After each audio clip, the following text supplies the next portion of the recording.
and from general universities also were received. Overall, till 30th of January, which was the last date for receiving the application, nearly 828 applications were received, but there were applications even after that, and it reaches to nearly 950 or so. So we stopped that process. And among the applications, 45% are students, 40% were faculty members, and 10% were non-faculty working professionals, SRF, young professionals, and some other technical persons. So this itself reflects the importance of this topic for faculties as well as students and researchers of all categories.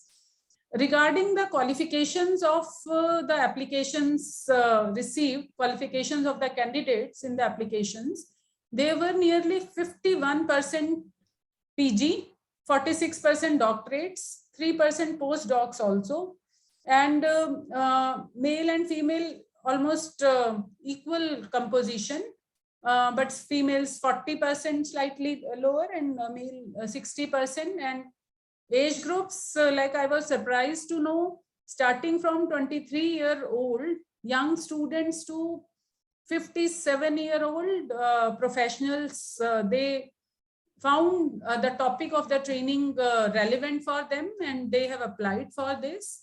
And like as we all know now, the objective is mainly to introduce the basic concepts and tools for socioeconomic agricultural data analysis. And for this, we will try to use open source free software as much as possible.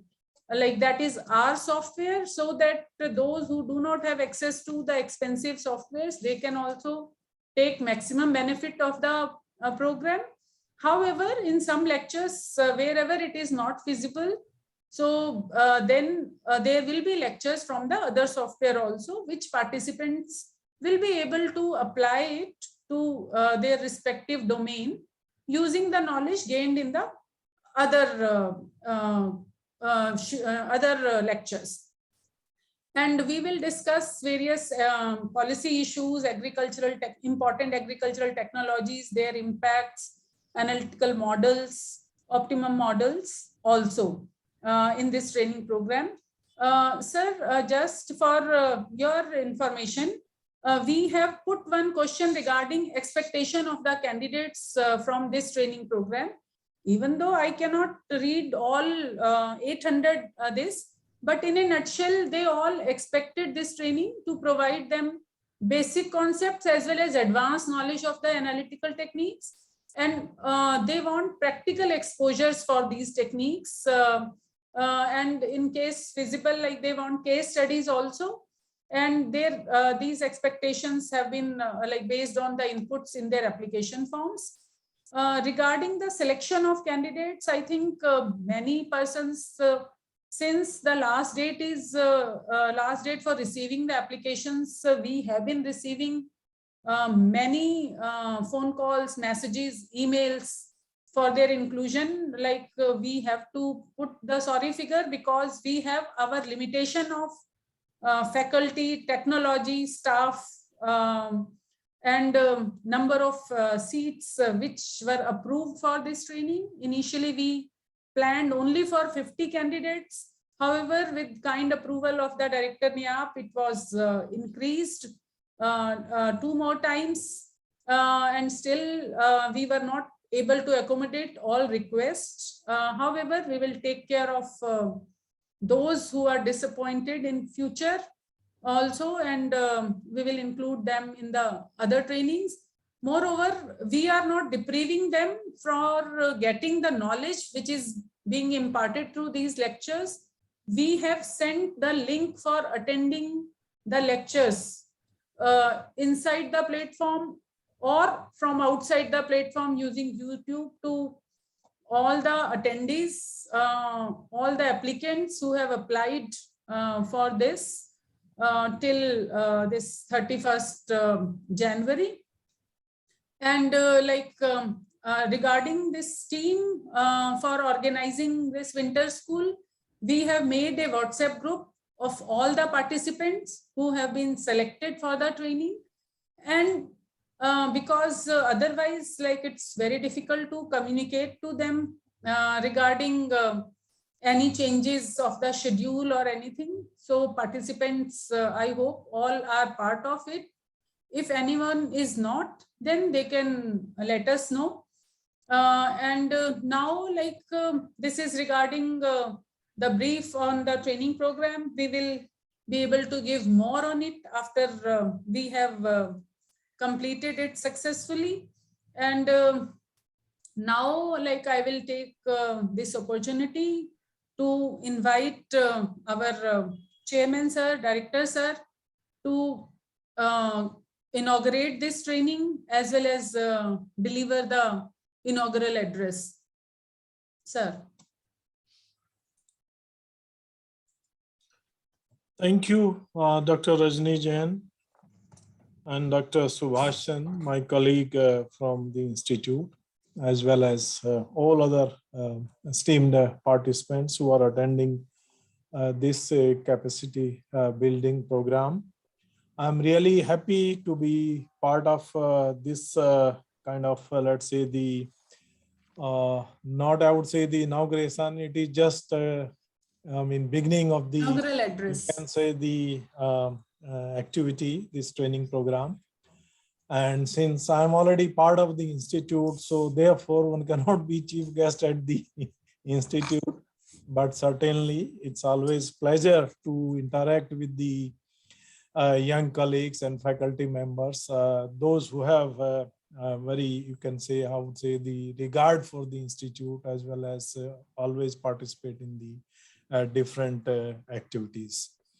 There is another important activity which I'm supposed to attend, but I will look at it. I mean, looking at the TV in between. But I would like to share some of the things with you, some thoughts, my thoughts with all the colleagues, those who are attending this program.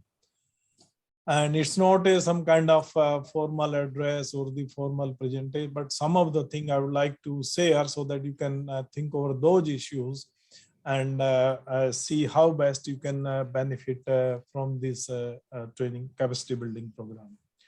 As the organizers, both these coordinators, I would say, Mrs. Jain and Dr. Subhash Chandra has indicated, this is a capacity building program. And this is for our young students as well as faculty members. We are organizing under this SCSP, the program which the council is having, and they are involving all the institute in different kind of activities. The Agrobiological Institute, they are working mostly with the farmers, providing some kind of technology. So we were just thinking how to make use of this fund or whatever the activity given to us. So one of the activity, what we thought, to interact with our students, those in the field of economics particularly, but other discipline also, from statistics and agriculture extension also, they can also interact. And our faculty members, involve them in just sharing some of the latest development in the field of agriculture, economic research, or social science research, you can say. So then see how best the institute can contribute to their capacity building, or you can say the strengthening the research program or teaching assignment, whatever they have, so that can be developed. So that is the basic purpose. And the most, I would say, the encouraging point is there is very good response. This very good response not only to this program, but others program which we are doing online. We are able to, one of the things which we have learned during this COVID, in fact, period, that we can work from our desk. A large number of participants who can attend to our training programs, they can attend to our, let's say, the special lectures or other kind of activities which we are organizing. So that is one of the good thing which we have learned. It's very cost effective.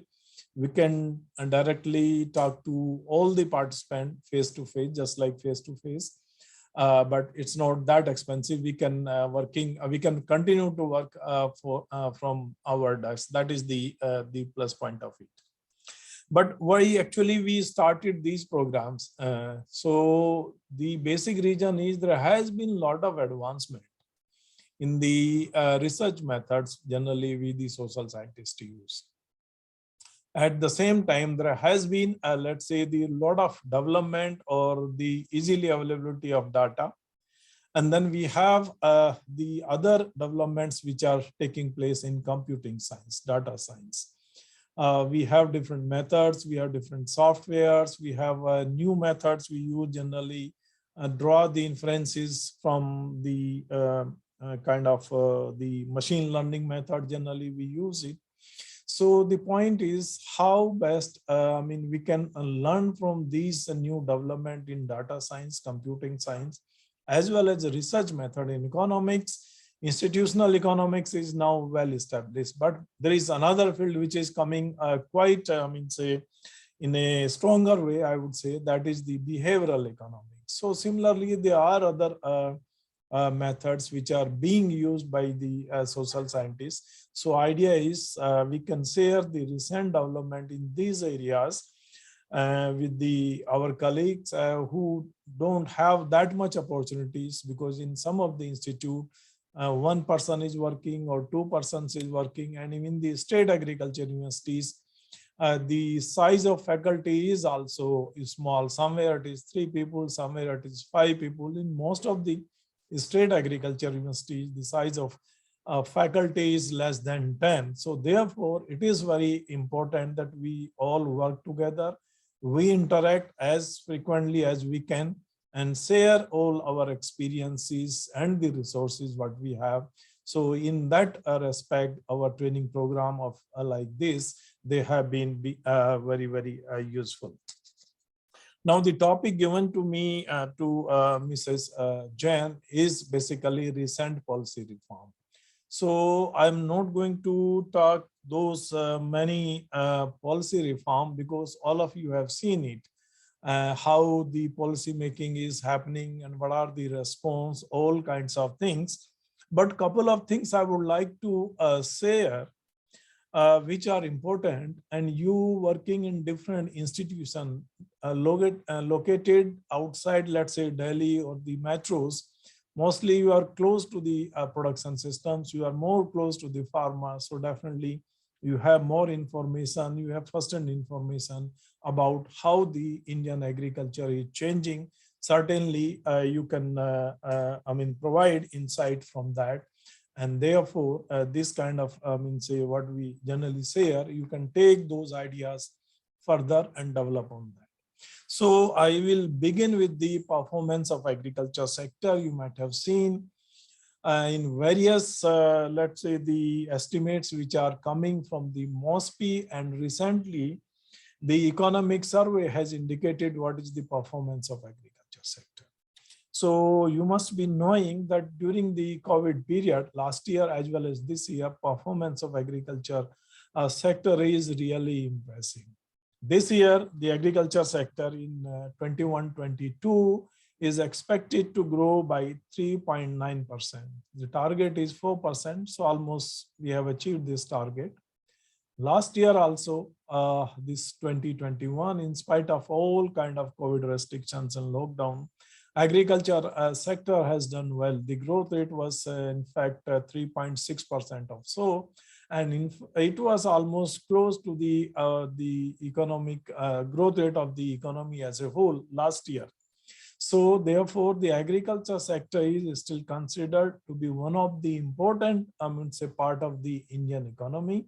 It has provided a strong base to the economy, and therefore we are able to achieve a good rate of growth in the economy. It is primarily because of the agriculture sector. Of course, in the recent, in this last year, 21-22, the performance of manufacturing sector, service sector has also improved, but primarily this is driven by the agriculture sector, and growth rate is quite impressive. That is how we have done. And because of this, we are saying with confidence that recovery has started and the economy is expected to grow somewhere between 8.6 to 9% this year, and maybe next year 22-23 the economic growth rate will be much higher. So one can say with some confidence that this economic recovery has taken place, and those are reflected in the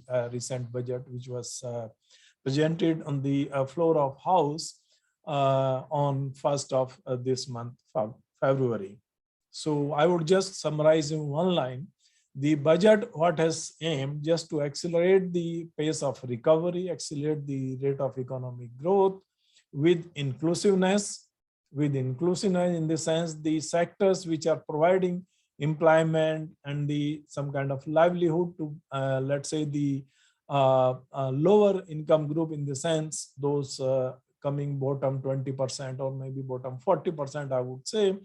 Mostly people living in the rural areas or engaged in the agriculture sector. And second sector is MSME, micro, small and medium enterprises. So they have been in focus, and the government has tried to increase the capital allocation, capital expenditure in this budget quite significantly, 33% or so that the private investment will come, and that will basically have some multiplier effect in the economy, and rate of growth will accelerate, and the benefit will go down the line to the agriculture sector as well as MSME, which was really hit badly during the COVID time. So that is how they have planned. There is significant allocations in the budget, but mostly another thing is of course they are worried about the fiscal deficit 6.4%, and that is primarily coming because of subsidy burden in agriculture sector. Also food subsidy quite significant, close to 3 lakh crores. Fertilizer subsidy last year 1.4 lakh crores, and then we have the interest subsidy. So total subsidy burden is close to, I would say, the more than 4 lakh crores, quite significant. And perhaps this will continue in the current financial year also. That is the one area of concern, which is in fact one we have to deal with. And there has to be appropriate kind of, let's say, the measures in place so that these subsidies, they are going to the really needy people directly. They are mostly transferred through DBT, direct benefit transfer, and they contribute to actually the welfare of the, let's say, the farmers as well as other workers, besides several other benefits given by the government to other weaker sections. So these are the things macro level what we generally see, but there are some many, I would say, the worrisome factors and challenges. I will just discuss a few of them and then leave to you to think over those on these points, and then see, you look at your respective state or the sector where you are, in which you are working, so can see what are the implications of the budget or the government program for the development of that particular state or the sector, and then see how best we can have the higher rate of growth. First area of concern is basically many, but one from it is raised from all sides actually. This is related to sustainability of this agriculture production systems. So we have been talking about the sustainability of these production systems, and mostly this was governed by the kind of the fact the production systems they are having on the natural resources. The resources they are depleting, as well as there is some kind of deterioration of the quality. Those kind of issues they were there. So we have been discussing this for quite some time, but this has been added further, and that has been added because of this the another challenge which is almost related with that. There are a lot of I would say the aberrations or the fluctuations in our weather, and we have the long-term kind of change in the climate actually, which we expect. So that is likely to have significant impact on the agriculture production systems, their productivity and sustainability. So that is a major concern. So sustainability issues were there, but at the same time, you have now this climate change. Mr. Swaraj, yeah, thank you. So there are those concerns we have to really look at it. Recently, we completed a study. Actually, my colleague Dr. Prem Chand, he was main researchers for that, assessing the sustainability of production system. Particularly, first it was for the Northwest Plain zones, Punjab, Haryana, that the green revolution agriculture, and then second, later extended to the state level to almost all the states. And they are trying to construct. Dr. Swaraj Singh, please. So the indicator of sustainability was computed, and there were different dimensions. Soil, what is happening there, different parameters, what is happening to water resources, what is happening to, let's say, the climate and the environment, and then in terms of productivity trends, all those things. So this way, these four dimensions, they were taken together, and some kind of quantitative sustainability, agriculture production system sustainability or agriculture sustainability index was computed. And the results, they are not, I would say, the very encouraging. We have done it by two ways, just developing some kind of relative index. There we compare X, Y, Z, maybe district, or you can say the state. So that's how we compare. And second, the method which is taken into consideration is look at it how the particular variable or particular indicator, let's say if we say soil organic carbon, so how much it deviates from the optimal, what is the desired level. Similarly, for water, groundwater, we consider this is the required, how much groundwater should be there, or we just reduce the further depletion of groundwater resources. So how far we are from there. Similarly, number of things are related to system diversity, agro biodiversity, varietal diversity, crop level diversity, all kind of diversities they are examined, and we try to just compare what is the difference between the desirable level and the this actual level which is there. So we could find a lot of kind areas of concern, particularly related to the biodiversity, related to use of groundwater, of course, some parameter related to soil. And the point is, there has been a response to these, what we call the other variables or the pressure indicators, which are threatening the sustainability of production system, but still the response is not that adequate, and we had to pay a lot of attention to this particular area, and there agriculture and the system has to play a far greater role. How we increase the resource use efficiency, how we increase the let's say landscape diversity, at the same time we maintain the productivity as well as income level. So that is what we can do it. And of course, the corrective measures provide really some incentive to farmers how they can use the conservation practices which are good for the sustainability of the production system. So a lot of things are there. Publications are coming out. So certainly at some point of time, we'll be sharing with you. So this is the one concern, and we have to really, whether in whatever, area we are working, and whatever the specialization we have. So therefore, we need to contribute based on our understanding and the experience we have.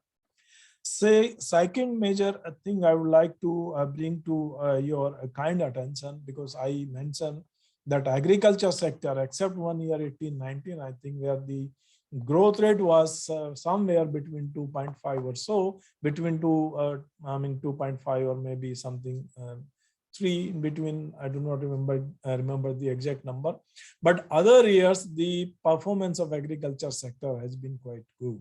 We have record production of food grains, we have record production of pulses, we have record production of horticulture crops. But still, if we look at the farmer situation, the recent MOSPI survey, NSSO survey, which came for the year 1918. So there are concerns relating to farmers' income actually. That is one thing. And what is there in the income which is coming, if you just see the different sources of income and compare with the previous situational assessment survey of NSS. So strictly they are not comparable, but still we can just compare the broad trends which are emerging. The share of non-farm income, or you can say the wages, that has risen during the recent survey. It means that the income level is not adequate, which is coming from the farming, including these crops, livestock, fisheries, horticulture, whatever you just say. So farmers, they are working off farm, and this is primarily because the size of holding is really shrinking. So when you have a small size of holding, certainly it's not providing, though productivity is good, it is profitable, maybe all those things are there. But what is the major concern here? That it is not providing the income level which is adequate or sufficient to maintain a farm family actually. And therefore, the small and marginal farmer, because their size is further smaller, so they are looking for employment or the source of income outside the agriculture sectors, and which is increasing, and it is likely to further accentuate. That is one thing. Second thing, which is again related to this, is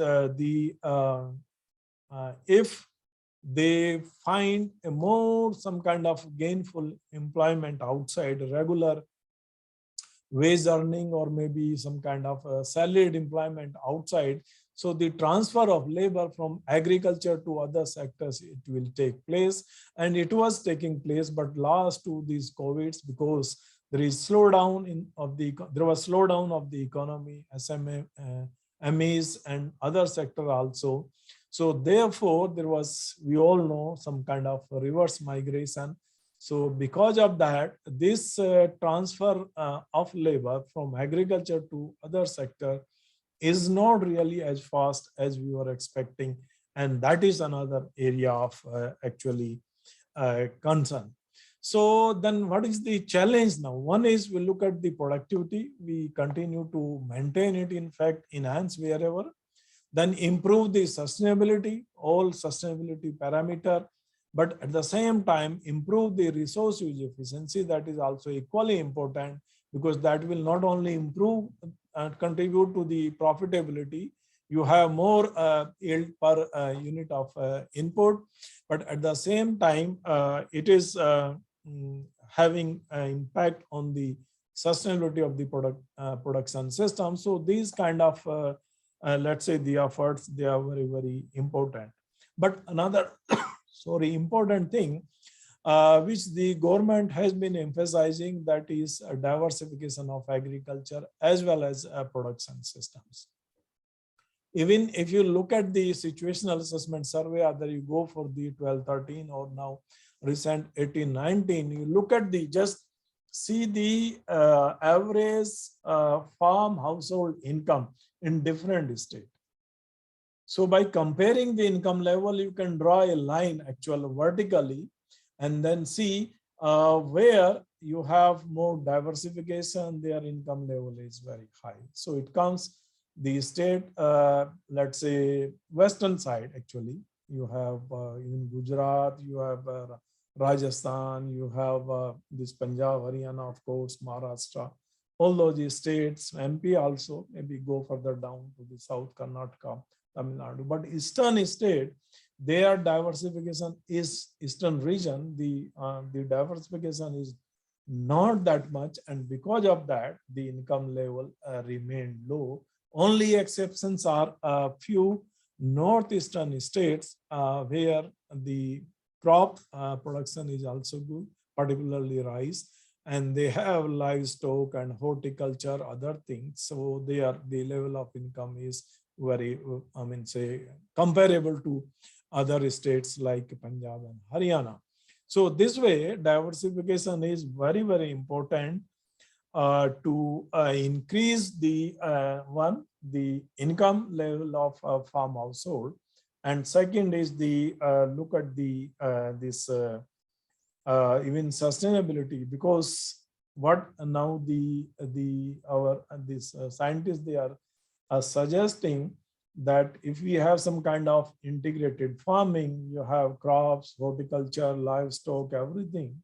So there, maybe including poultry. So integrated farming, they have better use of resources and income level is also high. So therefore, we have to look for these kind of integrated farming and the diversification of the production system. But here, what I say diversification is not just having more activities. What I'm just try to say here, that diversification means having those, let's say, the crops or commodities which can provide more income to the farmer. That is the point here, because diversification we have been discussing right from the beginning.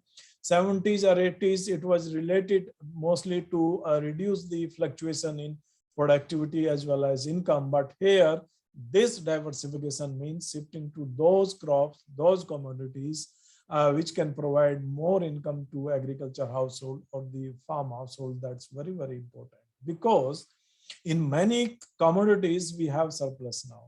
We have surplus in rice. We have surplus, let's say, in sugar, quite. We are exporting cotton. We are exporting fruits and vegetable, and other commodities also. We are quite comfortable.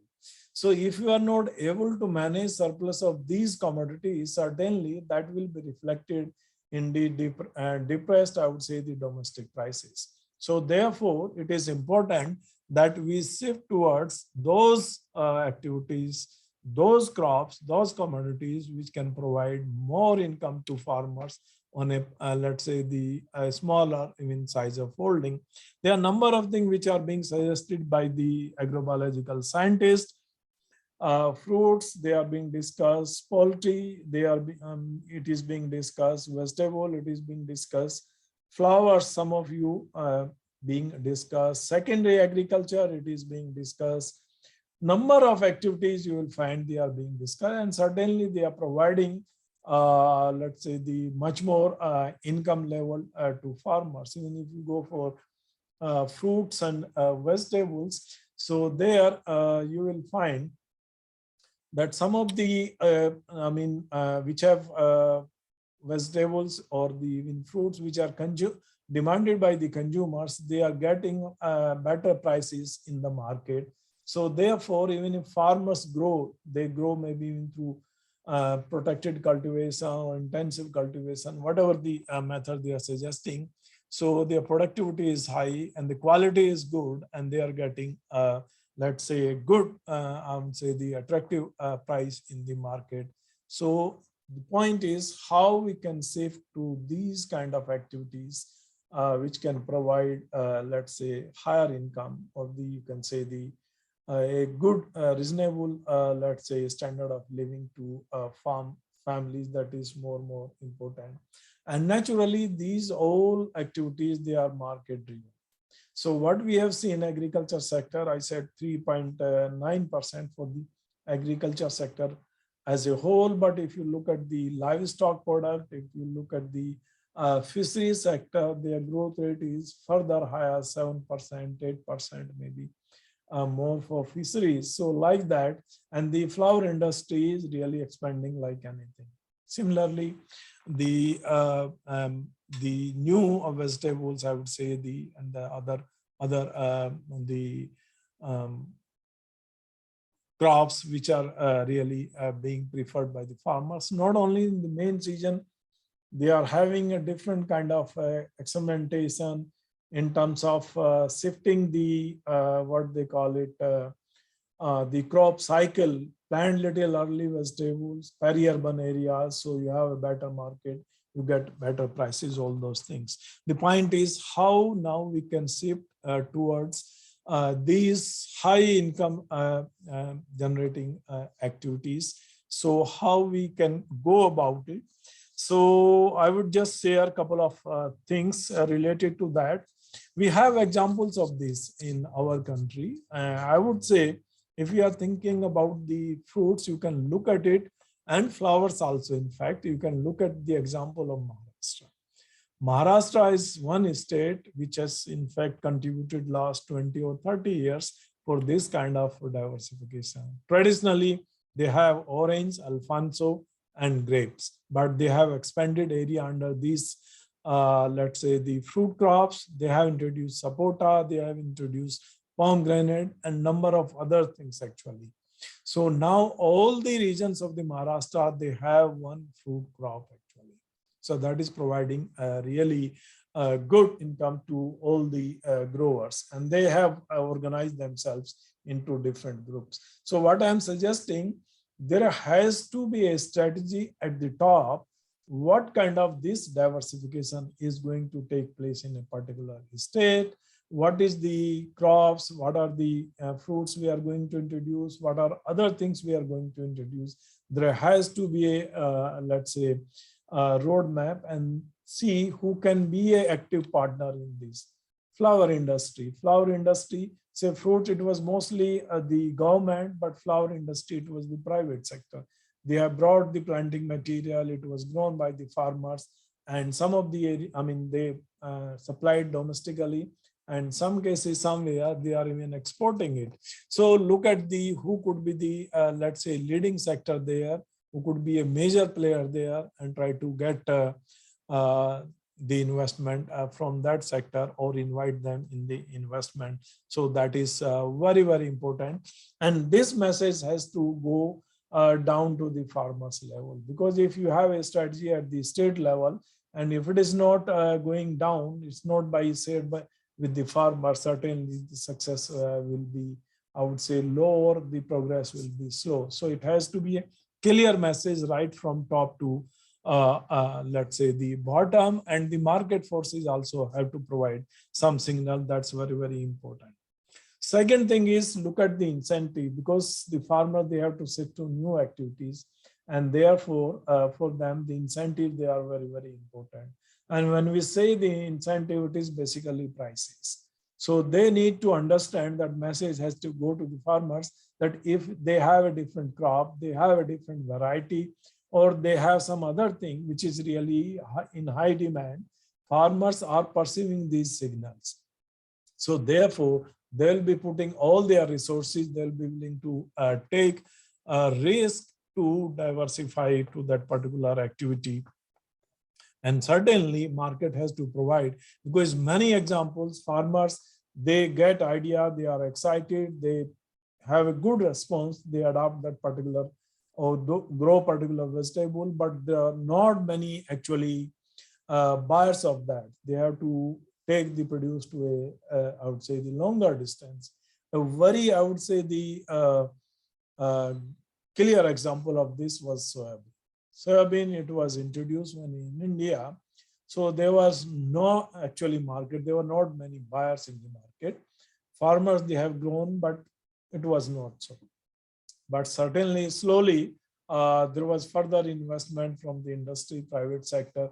The milk, I mean, say the processing plant came. They started selling the soya milk. They started, let's say, the producing the soya milk, and other products also, export also of the soya cakes started. So soya milk. So that's how the market expanded, and the farmers now they were very motivated and encouraged to grow soybean. And first it started with the fallow lands in the central India, but now it is competing with other crops also. And two states, Maharashtra and this MP, so they are growing soybean now. I think close to 9 or 10 million hectare under this particular crop. So it is basically provided by the market. So incentive was there. And of course, our research system provided the varieties and technology. So this way, incentives, they are very, very important for the for any kind of diversification. And there, maybe initially state the public agencies, they have to connect them with the market. So farmers, they may not be able to take it. And now later we have many examples. ITC, they are buying from the farmers directly entering into the villages. So those kind of arrangements, they are there. So all kind of innovations, they take place at a later stage. So second important point is there should be incentive for the farmers. Third important point is that farmers, they should have capacity. So market is there, they have incentive strategies there, but they have capacity to respond to those income generating opportunities. When I'm saying capacity, so it means they should have the necessary technology. They know they have the required information. They know the package of practices. Say soybean, it was introduced. So how to grow it? Which variety is more suitable? Flowers, which flowers you want to grow? Let's say cut flowers. You want to grow, let's say the some kind of other vegetables. So those things, then who will be making available the planting material? That is also important. So here, role of our scientific organization, the state agriculture universities, KVK system, ICR Institute, they have to play far greater, I would say, role to strengthen the capacity of the farmers. They are able to respond to the growth opportunities or the income generating opportunities. They can take it actually. Now you will find protected cultivation, all these technologies, they are available, and farmers, they are really adopting those technologies. There are a number of things you can just see in your area, which are those kind of diversification which is taking place.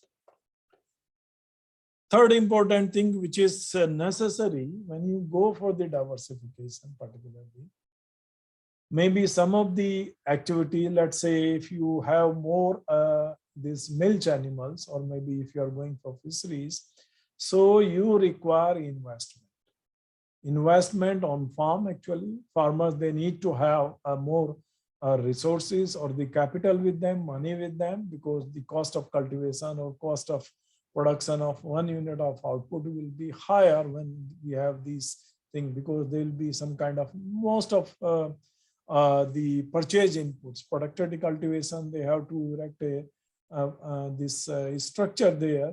So more capital will be required, and therefore it is the responsibility of public financial institutions to make available this capital to the farmers at a, let's say, a reasonable rate. And second, financial product, which is very, very important, because initially they face a lot of price risk and maybe other climatic risk, and therefore risk bearing ability is very, very important. So activities like this, or programs like this crop insurance, so that become very, very important for the farmers. So government has done number of initiatives the government has taken. Credit, say for example, even for the livestock, landless people who are actually having livestock but not the land, so they can also avail the this credit from the financial institution. They have provided Kisan credit cards. Risk is still, there are market risks when you go for the diversification, all kinds of things. So we need to have to work in that particular direction. How best we can protect farmers from the market risk as well as the climatic risk. That's very, very important. So that is one thing. And another point related to this only capital is that of what I just said, on farm as well as in the entire supply chain, you need to have venture capital. Say if you have, let's say, flour, you need to have the proper supply chain. if you are having more in, let's say, investing in the fisheries, so there has to be all kinds of logistic arrangements there.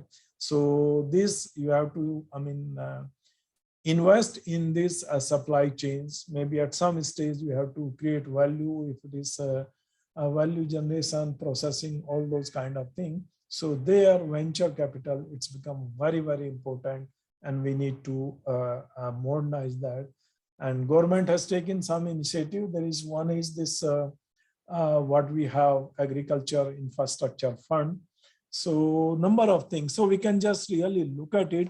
The new programs which have started by the government, you can just see how useful these programs are, how effective these programs are, and how they are benefiting the small and marginal farmers. So this is all which I just wanted to share with you. Maybe if something is required later stage, or maybe some other time, I will come. Maybe both the coordinators, they can let me know. But I would like to just see you give all the colleagues who are attending this program. You have indicated your expectations, but still, in between, if there is some demand, you require some lecture in particular area or some particular person, kindly let us have your input on that, so that we'll be able to arrange that lecture or that interaction with a particular faculty, or have say discussion on a particular topic that will be very, very important. So my request to all of you is you interact as frequently as possible, but even after the you can say the lecture, or maybe once this session is over, not this all the session, what I'm saying, I would be very happy if you come out with little bit, use the experience you have, use the information or the knowledge which you have gained during this program, and then come out maybe 3 to 4 areas, probable areas where we can have the research program. And if they are really something worthwhile, they are interesting, and they are important, they comes in our priority, or they can contribute to let's say welfare of the farmers and the let's say the other workers. So we would like to take up those programs and maybe involve you in that particular program. So kindly put your thought in that direction also, that okay, fine, after having all these lectures, all these discussions, what I have learned, how we can best put that together, and maybe in some kind of a proposal or some kind of activity which you can think. You get together maybe on sectoral basis, those who are working on livestock, crops, or maybe post-harvest management, or working, let's say, hill agriculture, or maybe irrigated agriculture. So you can come together and, or maybe organization, state agriculture university, based some common, points where you are all connected, not all, maybe at least those who are coming together. So like that, you can make 4 or 5 groups. And if you can suggest some broad areas of research, certainly we'll look into those areas, improve them in consultation and discussion with you, and come out with some research activity on that, based on that, and your participation will be much appreciated. So with this, I thank each one of you for responding to this request and being part of this training program. And thanks to all both the colleagues, Mr. Jain and Dr. Subhash Chand, for taking this initiative, because this is very, very important. This program is different from the others. Others generally, they are sponsored under some particular funding or something, and they have their own kind of guidelines, criteria.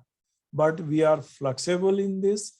We have invited faculty, we have invited students, we have invited people from other disciplines. So any institutions we have invited, those who are interested. So this way it will be more, I would say, the diverse group, in the sense that it will encourage more discussion. Experience sharing, that is what we would like to have. and maybe both the coordinators maybe provide in between half an hour or maybe 1 hour to make small groups. Now it's possible using Zoom, you can make 3-4 groups so that they can have informal discussion to share their experience and discuss further their research activity which they think important. So with this, thank you very much for your patience and time. And I really appreciate your response and your participation in this program. Thank you very much.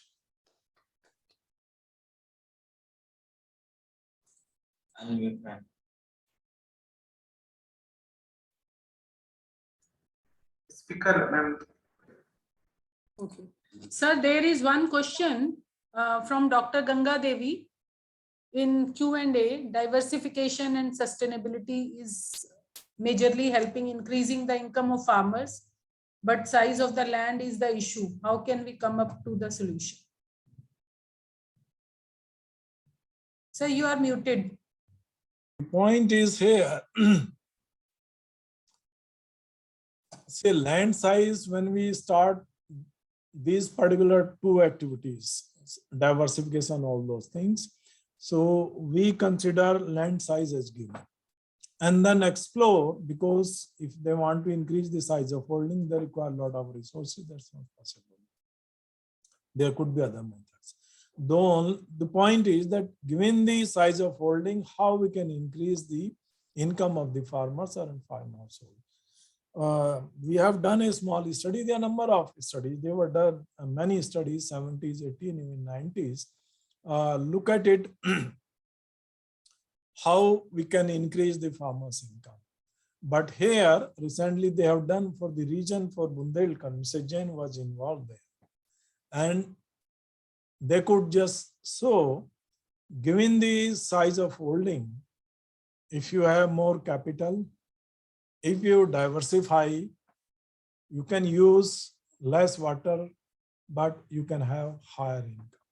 So only thing you have to see it, and at the same time, you have to just see if you are diversifying, what are the support you require for the farming system. That's very, very important. And once the farmers, they have resources, they can invest more, they can further increase the productivity, they can increase the farm level, and maybe they can further optimize or maybe lease in land or something like that. But only point is, we should have the full potential, given the size of holding, given the resources, how best we can enhance the farmer's income, and that is possible through when going to have high value commodities, high income level through diversification or other activities, because a lot of demand is coming for other things besides rice and wheat or food grains. That is primarily because this urbanization and income growth. And it not only the metros, the other towns, they are coming in all these states. You think even any area, any state where you consider the per capita income or development level is low, lot of this urban, say expansion is taking place, that growth is taking place. So there is demand for always. They have more ability to pay. Only thing is farmers, they have to respond. And the only way is look at the diversification for higher income, not just basically diversify the production system. And there, of course, one need to improve the resource use efficiency and at the same time promote the sustainability of the production system, address those concerns. And that is possible if we have better technologies, better varieties, all these things. Thank you. Sorry. Thank you. Thank you, sir. Thank you very much for giving very informative lecture and giving sufficient food for thought for the entire training, as well as giving incentives to the candidate for getting benefits out of this training in terms of making their own research proposals, and then they can discuss with NIAP, and in case we find it within our mandate, we may be able to accommodate them. So this is a good incentive for the researchers from the system NAS who are attending there. So thanks a lot, sir. So, Mr. Jan, there was another question related to APOs. Say APOs, what APOs will do, APOs will do, they will put things together. And when coming together, whether it is in production, it is marketing, so it will provide the economies of scale. That is first thing it will provide. Second thing, it will provide that economies of scale means it will reduce the per unit cost. That is one thing. Second thing, the group activities, they provide more market power. Say one farmer, let's say of 1 hectare going to market, so his market power is almost zero, whatever is there. But if there are 50 farmers, so altogether they have 50 hectare of land, so they have more market power. They can bargain in the market for inputs, they can ask for quality of input, they can ask for other things, and same thing they can do for the product market. They can look at it, they have more capacity, they can store it, they can look for the other higher opportunities for higher prices. So that way coming together is basically providing the economies of scale and more power and information, which is actually how it is empowering the farmers. Thank you. And like we do have one lecture on FPO also, so where Dr. Vinayak, he will discuss other issues related to FPOs. Now I will request my colleague Dr. Vikas Kumar to propose a vote of thanks.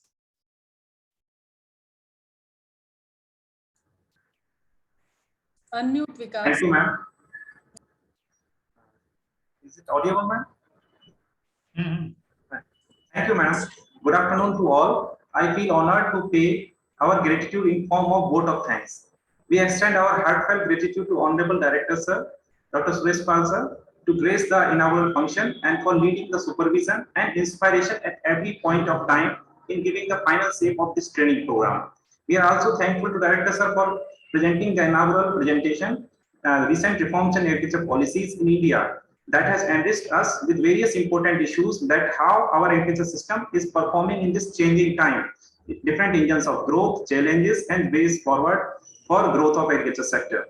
We want to thank to all our speakers, faculties of NIAP and other leading institutes who will be sharing their expert lecture in coming days in this training program. We want to extend our generous thanks to Post Director Dr. Rajni Jain and Dr. Subhash Chandra, sir, coordinators Dr. Dinesh Meena, Mr. Dilip Kumar, committee members Mr. Khyali Ram Chaudhary, Mr. Mangal Singh Chauhan for devoting their precious time in execution of various activities. We are also thankful to all members of NIAP staff, scientific, technical, and administrative staff for extending their support and as and when required and work very sincerely to make this event successful. We are thankful to all the participants for having faith in us and joining this training program through different modes, Zoom, Facebook, YouTube. And we are thankful to all the respected organizations also for allowing them for this training program. And we expect this linkage of participants and NIAP faculties will be continued in future also. We are thankful to ICR and Government of India for providing resources under SC/ST plan in execution of this training program. In the end, I thank all who have attended this inaugural function. Thank you, ma'am. Thank you, sir. Thank you. Thank you, Dr. Vikas ji. So this brings us to the end of the inaugural session. Now, we will just discuss in brief about our forthcoming lectures and certain guidelines which we are required to follow, because this is an online training. It does have some advantages, but some disadvantages too. So, first time we are organizing such a big training, that too in virtual mode. So in offline trainings, you have only 25 maximum participants which are allowed. So it is one-to-one interaction. So this, in spite of that, we had tried to accommodate whatever is our capacity in the interactive mode also. Some of you are there. You are representing not only yourself. I can leave Mr. Jain now. Yes, sir. Thank you so much. Okay, thank you. Thank you, sir. Dr. Rajan, Yes. we can ask participant, they can switch on their video. So our director Yes. also can see at least once. Director Yes, sir has left. Left, eh? Okay. He has left. So participant, please switch on your video. You can switch on your videos and we can have one snapshot. Sir को बोलूं क्या एक बार? हाँ बोल दो.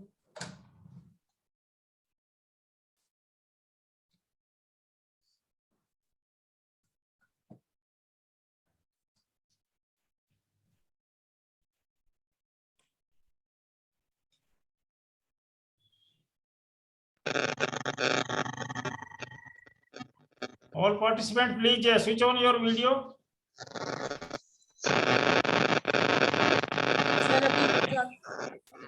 One important guideline is please make sure that your mic is off. Because lots of disturbance. It is too frequent, like you will be better attending in the attendee mode where your voice cannot disturb the others. So that is there. Like now sir is joining so that we can have a photograph. Sir has joined. So others also, like they can make their videos on. So Mr. Chauhan and Dilip ji, please take photo, videos on.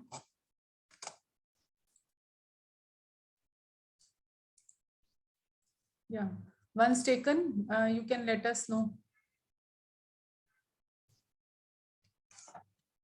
Some of you still not switch on your video, please switch on so we can see each other. This video option is not there for everyone, but who have, they can switch on. Yeah, thank you. Thank you. Sir, now it is done.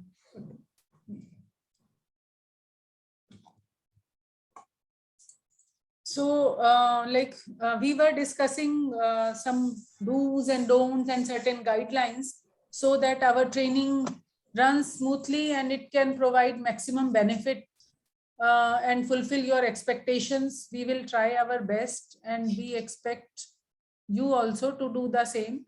One thing before we proceed further, I would just like to first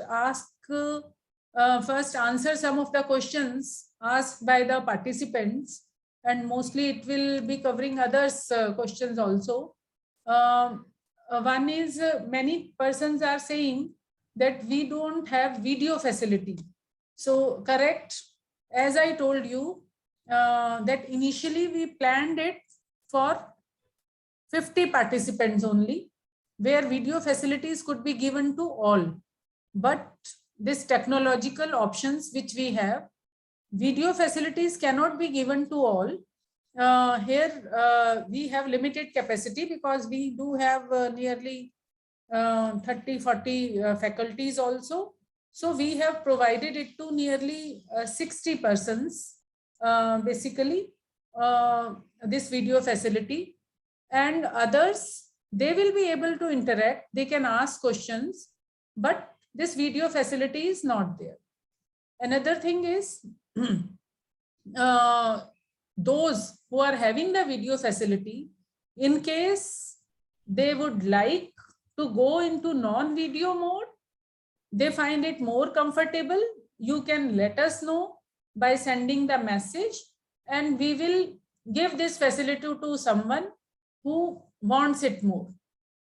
Okay, but if you are having this video audio facility, then please make good use of it rather than misutilizing it, or rather than creating disturbance in the class.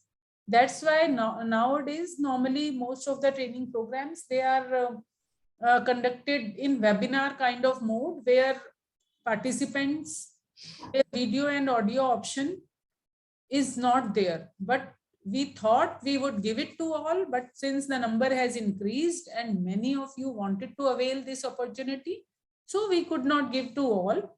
But that is because number of seats are limited, and also the Zoom could give option of this to only very few persons. So this is one question which many participants are saying, but whenever you have question for any of the lecture, then you please post it in chat box or in question answer session. So they will be answered.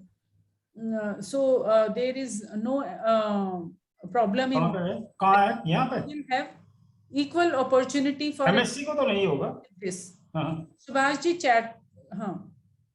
Yeah. So this is one thing. And if you have any other question, especially from those first who have the video option, maybe you can just put your hand, and there is a hand button, raise hand kind of thing. You can put that hand and let us know some specific question related to training or some problem like you are facing in connecting kind of thing. So we will try our best. I can't promise that everything can be solved, but we will try our best. So, okay. One is Facebook. What is this? Somebody is saying, no, we are, this particular inaugural program, we planned for YouTube, but due to some technical issues, this particular program of today's is not getting streamed on YouTube, but we will stream it on YouTube from Monday onwards. We'll try. The facility available in this Zoom, it allows streaming only on one of the platform, YouTube or Facebook. So we decided for YouTube this time. So it will be streamed on YouTube. I hope that answers the question. That YouTube link has been shared with those who could not be provided facility to attend it in this particular mood. So this link has been shared. Some others also, if they want to attend in through YouTube, and like who could not be selected basically, they can find the YouTube link on our Facebook page also. So sorry, our institute website also. Institute website has YouTube link also. So you can get that link there. So it is available, and our website, if some of you are not aware of this, I will just type it. So you can get our website there. And there you will find the link.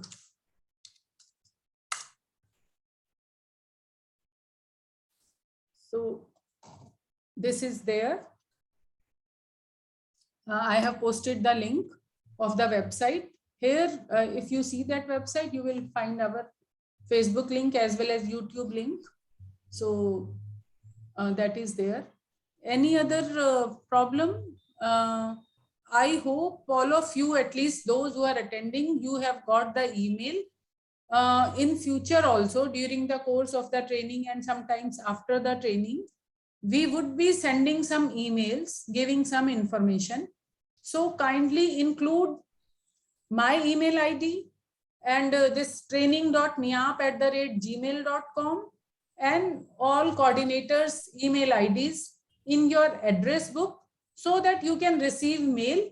They don't go into your spam mail. So Dilip ji, like you can just write the emails of other coordinators also in the chat box, so that they get email of all and they can put it in address book at least for some time. So then your mails will not go into spam. It is because of the extra protection settings in our Gmail account and other institutes email that those mails go into spam. But the mail was sent to everyone and none of the email get bounced back. So that is for sure. So you have to check your email system why you did not receive it. And for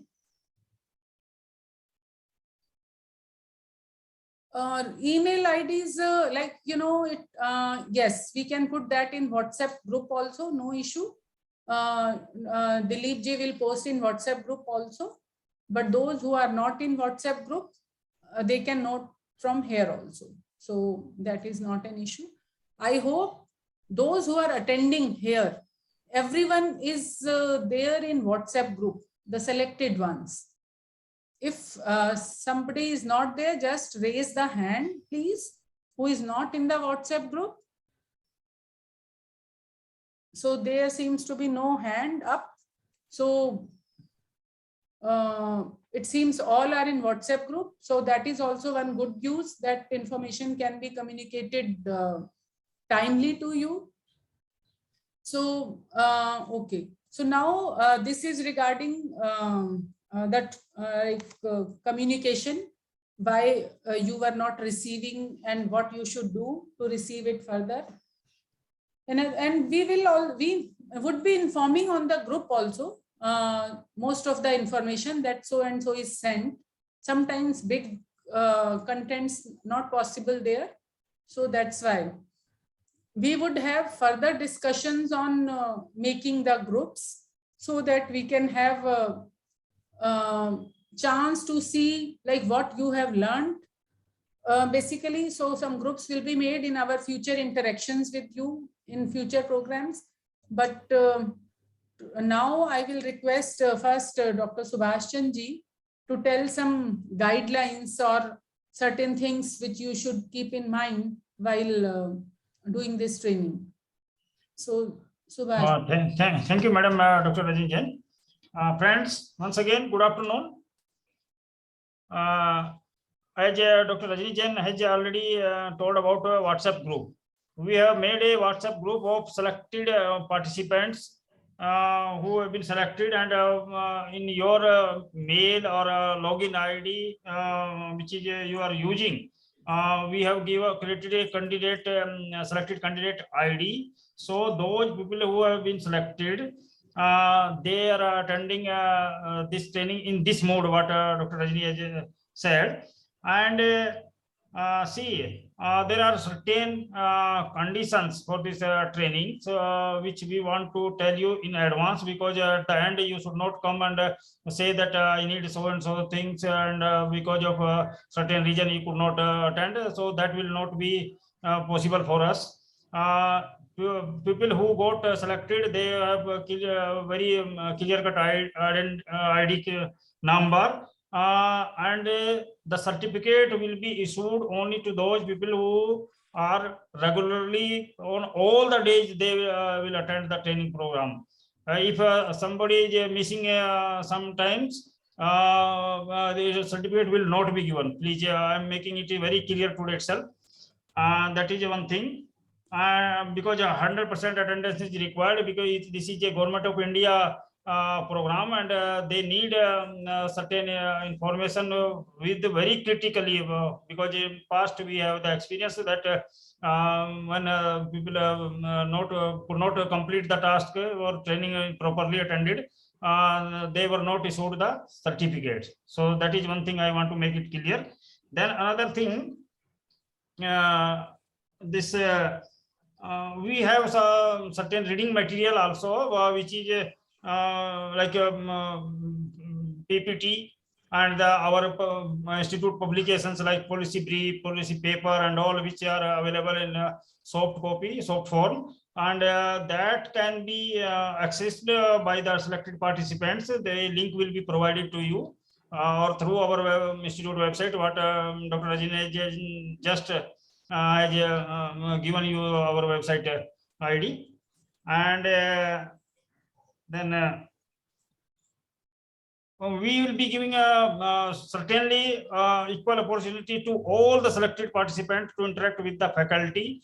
See, you must be thankful to our institute that we have selected with sincere effort, great effort, those faculty which are best in the country in the subject, and who knows the analytical techniques, and working in this area since many years. some people are retired, even they are still very useful, very beneficial for the generation like us to teach us. So those people we have selected for the benefit of the trainees. So please make use of it, and we request you, please you keep muted your this thing until unless you ask to unmute. Please don't disturb in between, because very senior level of faculty they get disturbed and the links get distracted, and their flow will be breakdown, and they will not be able to properly explain you. Whatever the things you want to learn, that we are ready to give you. We are ready to request to our faculty that they teach you all those things, but please don't try to disturb unnecessary discussion, dragging the subject, because we have limited time. All time is have been allotted to the concerned faculty. They have limited time. Within that, whatever possible, they will be able to deliver the things to you, but don't distract them, and don't create nuisance. That will not be tolerated. Very strictly, I'm just informing you, please don't try to create the nuisance during the training program, please. It is our humble request, because discipline and maintenance of decorum is very important for the training program. You are attending now, you are training, we were also trainees some time in many training programs. So we try to keep it to maintain the things. Then as a WhatsApp group we have already created for the trainees, for them those only who have been selected for this training program. So day to day, whatever the circular, whatever the information we want to give you, we will be posting there. You please be updated. You check your this one WhatsApp message, so that you can be ready for the what information is given to you. Then as we said that we have committed organizing committee. Dr. Rajni Jain is a course director, myself, Dr. Vikas Kumar, and Dr. Dinesh Kumar, Dinesh Chandina ji, and then Chari Ramji, Chauhan ji, Dilip Kumar. We 7 people are day night with you. Whatever the things you can get from us to learn, whatever as much as possible we can give you, we will be ready to serve you. So you please ask us, give your message, you put your question on chat box as well as on WhatsApp. So that will be. And what we have done to facilitate you, like Dr. Rajni Jain and Mr. Dilip Kumar, they will be supporting IT. IT support will be given by them. If I related to that IT, somebody connection problem, some this link is not working and all, you can interact with them. And regarding your feedback as well as your this general information, the information which is required, that to be sent to the ministry, ICR. Those information will be collected through Dr. Meena ji and Dr. Vikas Kumar. So they will be giving you some Google form or some format they will be preparing.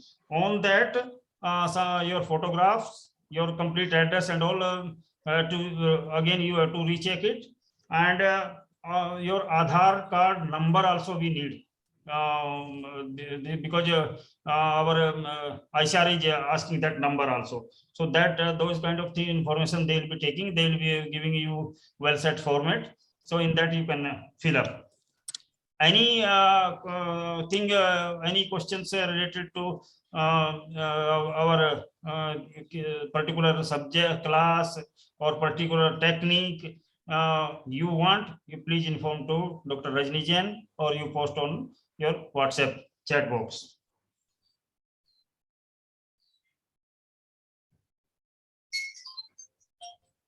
So, madam, that's all from my side. Okay. Okay, thank you. So, Dilip, Can you check ki attendees, can they raise hands? Huh? Hand raise option is there available to them? Okay, okay. Okay. Okay. Some of you has asked like how we will interact. We are not having audio video options. You see, all of you who are right now listening to me, they see the entire lecture, they listen entire lecture. So you cannot say that you do not have that option. Only thing is, when you ask question, just see whether you have this raise hand option or Q&A option available to you. Raise hand option, Sunil Rajak, like can you see whether you have this raise hand option?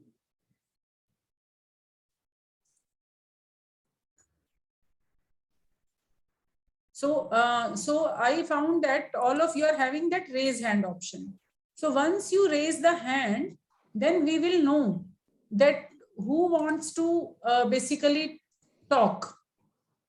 So in that case, if your question cannot be asked in chat box, so in those rare things, we have our administrator, he can bring you to the main mode, but that will be very rare because it will do lot of time. I can see the hands raised for this Jamconin, Ramesh, Mohan. So we can see.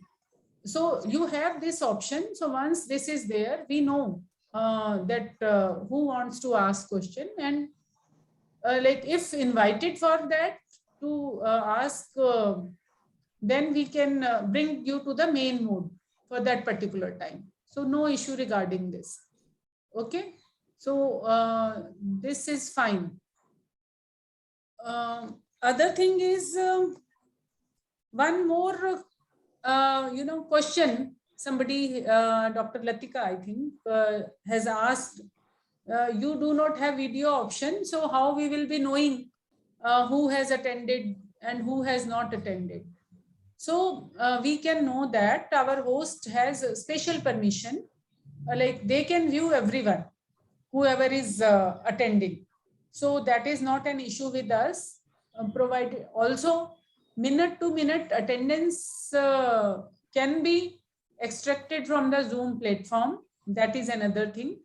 And we have also designed some online attendance system. Maybe Vikas ji will tell you about that system. So, another thing I would like to tell you, that we are an ISO certified organization. It is must for each and every government organization to be ISO certified. So that demands filling up of some feedback forms, etc., from the participants. So Dr. Vikas will be telling you more about those feedback forms, how to get the feedback. So you are required to give feedback for each and every session. Basically, we will start that process from Monday. So Dr. Vikas will be coming to you. He will be sending messages and whatever required for that purpose. Then Madam, yes. We can ask that whether all received a timetable. They know the timing and all. Since all are in WhatsApp group, no one said that they are not in WhatsApp group. So I think they all have received it because it was posted on WhatsApp group.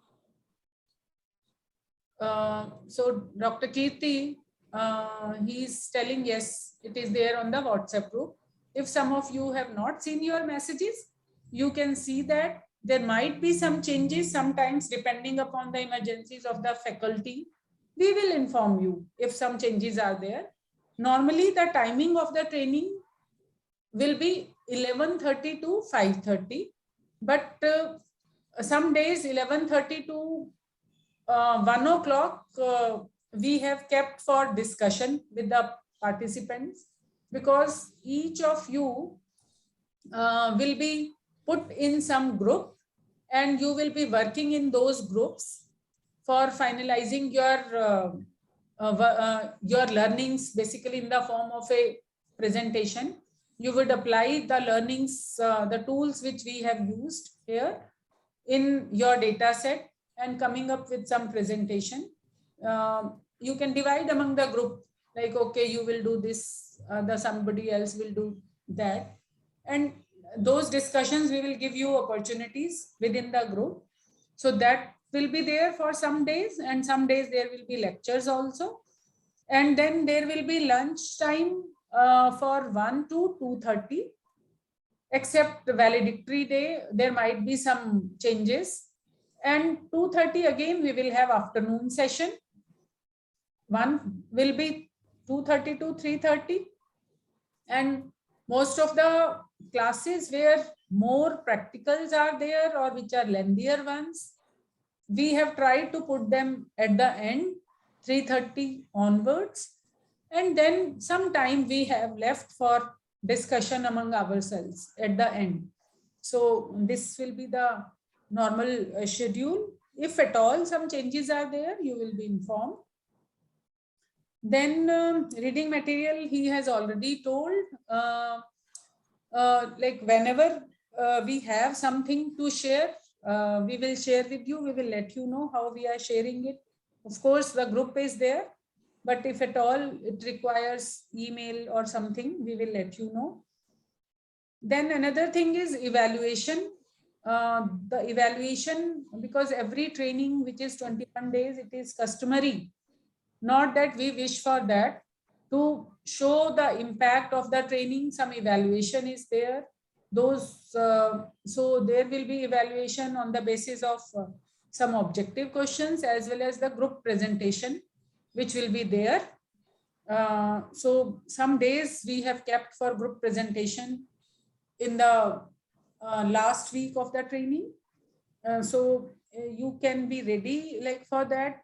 So even after the session by the faculty, you need to read more for the material whichever is available in the books and other things, so that you can utilize that for your application.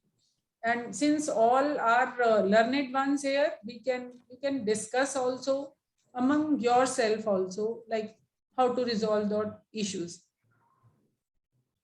So some question is there that please see, all participants should get the equal opportunity for audio. Like I have told you, initially we planned that only with 50 participants, but because of request from many, we decided to increase it. But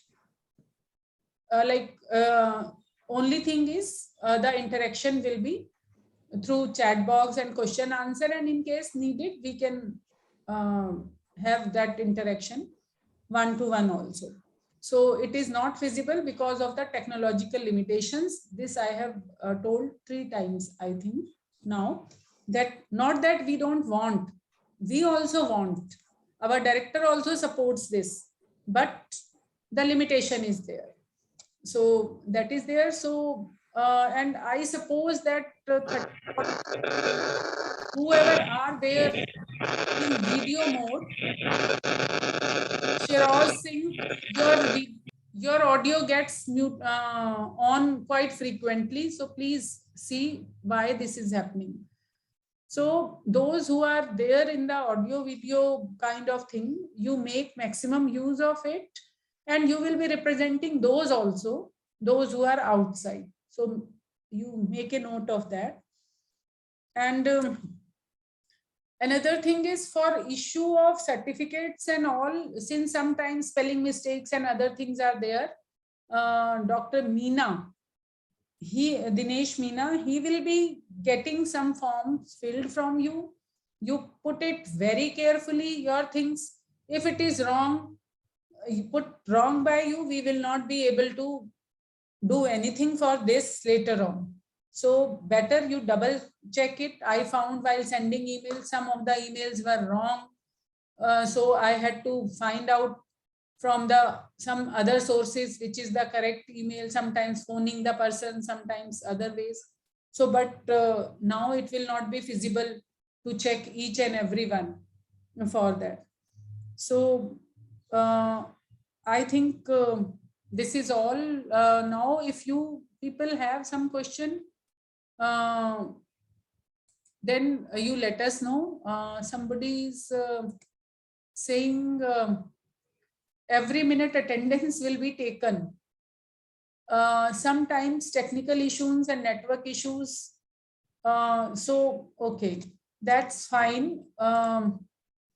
If you have serious problem of network and you are unable to attend the class, then it is better you should not enroll for the virtual training program.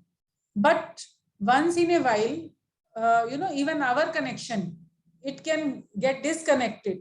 Then you should have some patience. We will try to again make it on.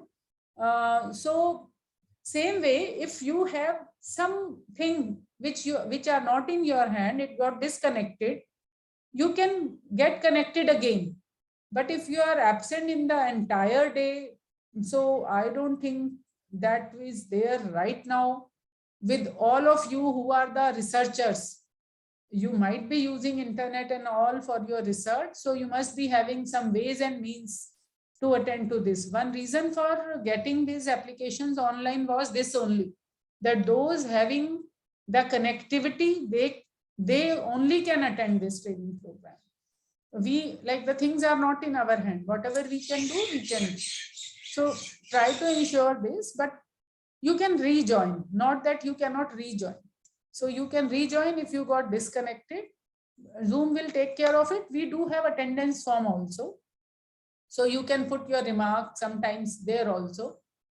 So every session, every day, attendance will be recorded, because as I told you, this is our requirement for the ISO, that we should have this. Another form is impact form. We are required to see the impact of whatever knowledge you are getting from it. So impact form is also will be filled up by Vikas ji. So he will share you one form which is having different listing of different lectures. And in case some lecture is not there, we might add it later on.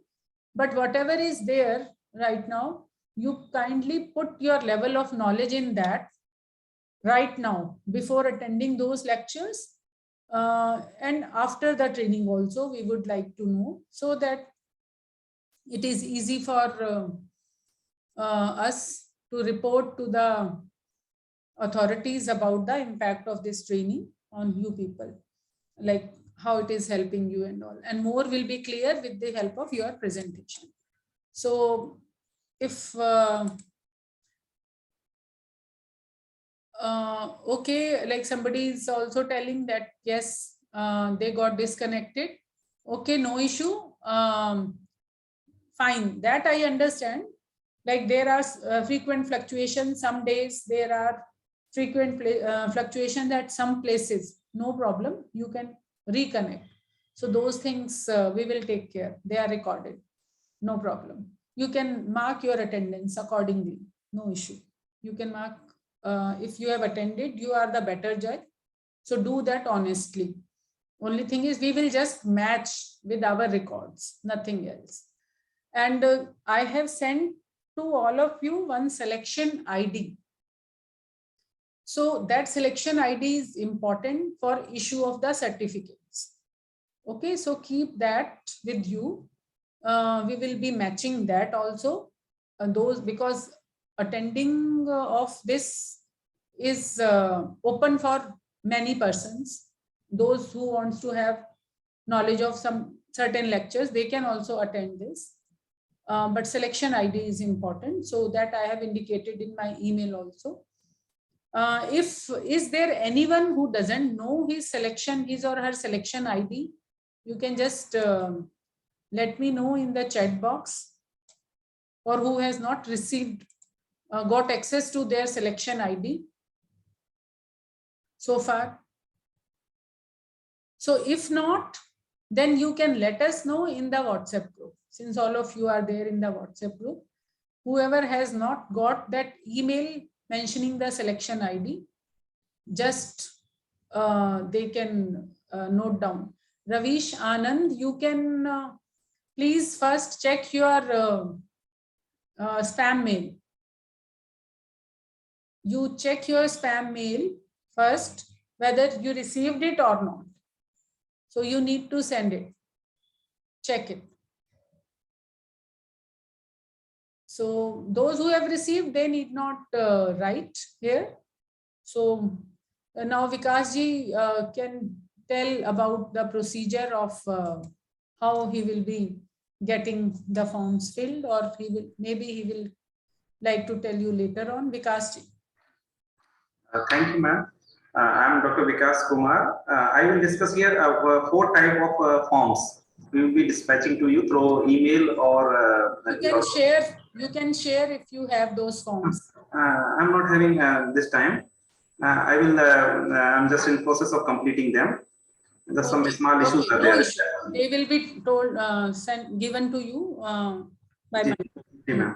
As you know that we have a requirement that attendance should be 100%. So please have care in that area. We will be sharing you one attendance sheet for after every lecture, that you have attended this lecture or not. So that is attendance sheet, very simple. That is important part in that your selection ID, that kind of roll number. So please memorize that one, because that is always required to find us, to help us. And the second is registration form. Registration form is needed because we have already your all information. Even then, because here your name we require name and designation, institute name, because that all information is required for the putting in certificates. So please, we put the right thing in the registration form. We will be sharing that registration form through link. And another is a feedback form for the session, each session. Just after every lecture, you will have the feedback form. You will be writing the simple issues that lecture was good, it was you understood all right. It was not a kind of subject issues were not there, will not be there. It will be having only the technical ground. This IT areas will be there. So it is so after each session you will be having feedback form for each session, and another feedback form you will be given that is for whole training, that we will giving you after end of the training. So 4 kind of forms we will be sharing with you through link through to your WhatsApp group or email. And it is very simple, and we will be very behavioral. So that will not be kind of so tough that if some link is there, internet issue is there, we understand this thing is common.